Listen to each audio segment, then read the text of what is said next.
அனைவருக்கும் வணக்கம். நர்மதா அம்மாவின் பெண் அரசியல் இரண்டாம் பாகம் மானுடத்தின் வெற்றி நூலில் இருந்து அநாகரிக அரசியல். பல காலம் முன்பு ஊருக்குள் இருந்து காட்டுக்குள் சென்ற ஒருவர் வெகு தூரம் உள்ளே போய்விடுகிறார். காட்டு மிராண்டிகளின் கூடாரம் ஒன்றை சென்றடைகிறார். அங்கு அவர்கள் மனித மாமிசத்தை ரத்தம் சொட்ட சொட்ட எந்த குற்ற உணர்வும் இன்றி உண்பதை பார்க்கிறார். பதறி போய் அங்கிருந்து தப்பித்தோம் பிழைத்தோம் என்று ஊருக்கு வந்து சேர்ந்த அவர் தனது பிள்ளைகளிடம் தான் அங்கு கண்ட அந்த காட்சி பற்றி சொல்கிறார். ஓரிரு தலைமுறைக்கு பிறகு அந்த குடும்ப வழி வந்த இளைஞன் ஒருவன் தனது தந்தையின் மூலம் அந்த நிகழ்வை அறிந்து கொண்டு அந்த காட்டு மிராண்டிகள் இப்போது எப்படி இருக்கிறார்கள் என்பதை அறிந்து கொள்ள ஆசை கொண்டு எப்படியோ தேடி பிடித்து அங்கே செல்கிறான். அவர்கள் நிறைய மாறி இருக்கிறார்கள். ஆடைகள் உடுத்தி இருந்தார்கள், அணிகலன்களை அணிந்திருந்தார்கள், வீடுகளில் வாழ்ந்தார்கள், சாப்பாட்டு மேசையில் அமர்ந்து உணவு உண்கிறார்கள். அந்த இளைஞனுக்கு மிகவும் மகிழ்ச்சி. சாப்பாட்டு மேசையில் அவர்களோடு அமர்கிறான். இன்று என்ன ஸ்பெஷல் என்று கேட்கின்றான். மனித ரத்த பொரியல் என்கிறார்கள். அந்த இளைஞன் அதிர்ந்து போகிறான்.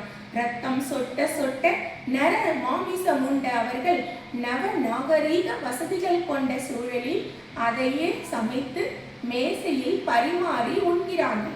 மேலோட்டமான அந்த மாற்றத்தை நாகரீகம் என்று நினைத்திருக்கிறார்கள். சக மனிதர்களின் உழைப்பை, உதிரத்தை, உடலை சுரண்டி கொழுக்கின்றவர்கள் செய்யும் காரியம் இத்தகையதுதான். ஏழை எளியோரை சவுக்கால் அடித்தும் உதைத்தும் வதைத்தும் சாகும் வரை வேலை வாங்கி எஜமானர்கள் கொழுத்தது ஒரு காலம். இன்றும் அருவமாக வறுமை என்னும் சவுக்கு வீச்சின் வலிக்கு பயந்துதான் கோடிக்கணக்கான மக்கள் உழைப்பே கதியென வாழ்ந்து மடிகிறார்கள். இங்கு அரசுகள் மாறுகின்றன. புதிய அரசியல்வாதிகள் உருவாகி கொண்டே இருக்கிறார்கள்.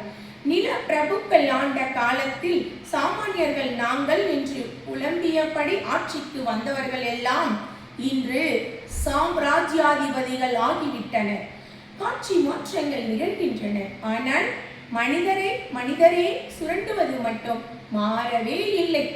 சுரண்டப்படுபவர்களே அவமானத்துக்கும் ஆளாகிறார்கள். சுரண்டுபவர்களே நியாயம் பேசுகிறார்கள். நியாயம் இதுவென வகுக்கிறார்கள், செயல்படுத்துகிறார்கள்.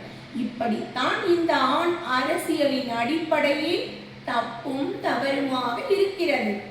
நாகரீக தளங்களில் நடக்கும் அநாகரீக அரசியல் நமக்கு பழகிவிட்டது. இதனை மாற்றிடத்தான் பெண் அரசியல் தேவை என்கிறோம். நன்றி, வணக்கம்.